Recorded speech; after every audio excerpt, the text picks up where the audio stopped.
violence as well as a very important question. So how to link those in medical education and discussing this issue with the students.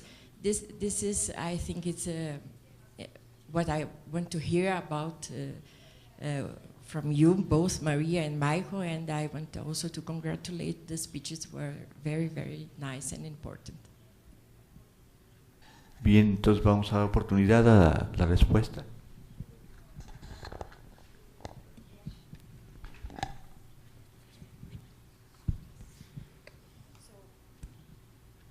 So where to start? There was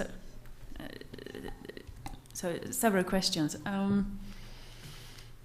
I think the first one was the custody issue. The first question. Yeah. I think you should absolutely try to promote the idea of men as responsible parents. But I think you need to not make the mistake that I think the Swedish policymakers did. I think there was this, of course it's been a struggle to bring on the issue of the care of fathers and the kind of image of the caring father in the Nordic countries as well. And I think there was this feeling that now when we just managed to get caring fathers onto the agenda, it's just too much to start to talk about violent fathers too, because that would just allow the issue to slip away. And I think it's really important to be able to hold two thoughts in your head at the same time.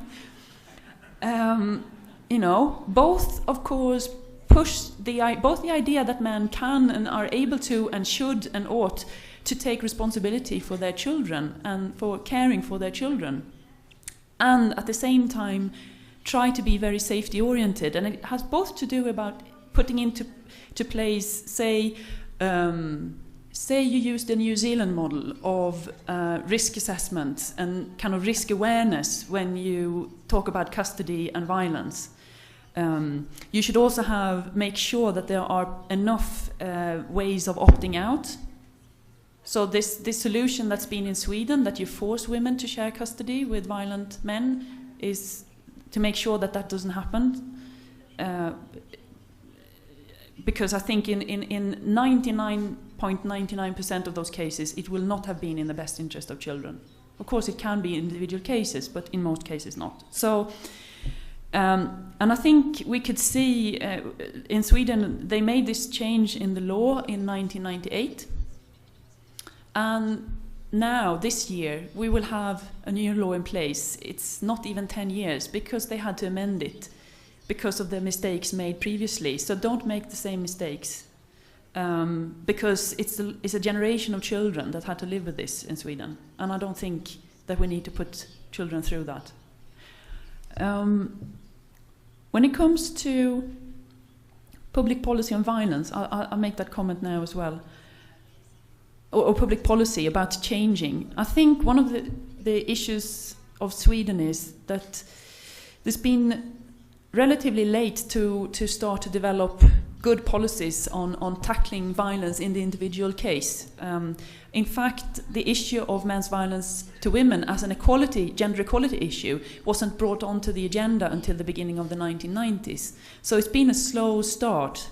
And I think one of the problems is that having the proper laws and the proper training of police officers, social workers, judges, that's been very slow to start. So that's one of the problems, that it's been a lot of policy on certain things, but not on others in gender issues. But I'm also thinking about this thing of emotional change and these programs with their kind of leaning towards the cognitive. Quoting on Edward Gondolf again and his evaluation of the 4 programs in the US, perhaps I would say, perhaps it is more the experience of not getting away with it, the embodied experience of not getting away with it, that actually works much better than all this attitudinal work in the perpetrator programs in the US. We don't know that. And one of the things in Sweden is that men have been getting away with it a lot for a long time. So we've been lacking that embodied experience of men, of not getting away with it. So just some comments about this thing about policies. I would also say that it's been too few educational kind of preventive programs generally on men's violence to women. I think because of this idea that basically in Sweden we are already gender equal, so we don't have to kind of talk about this problem. I think there were some more things, but I'll leave the word for you. I'll address Bueno, your questions in relation to work with violent men who've used violence. I should say first, the description I gave of how to work with men and what works in working with men, that applies best to face-to-face education workshops with boys, with men and so on, but not specifically to men who've used violence. I think that there are particular strategies that are important in work with men who've used violence that are not appropriate in more general educational work with men. And my description also applied to media, social marketing, communication campaigns. So I was thinking about these kinds of strategies. But you raised the issue of violence against men, and I absolutely agree with you that this is a critical issue, and that our work on violence must address the issue of the violence that men suffer. And if Mexico and other countries in the region are like Australia, then men are often the victims of violence, and they are overwhelmingly the victims of violence by other men. And so there are 2 points, I'd say.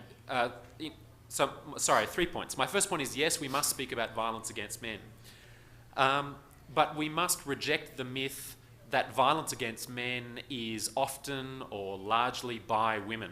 And in my country, there are anti-feminist men's groups who claim that women are as violent towards men as men are towards women, and it's simply not true. But it's a myth, it's a lie that we will continue to have to criticise. Second, we must recognise that there are similarities and differences between the violence that men experience and the violence that women experience. So, for example, when men are subject to assault on the streets or in a public place, it may involve beliefs about aggressive masculinity. It may involve ideas about male honour and defending your honour against another man. But it also will have dynamics and patterns which are different from the situation where a man is violent to his wife, or a man where a man sexually abuses his child, and so on.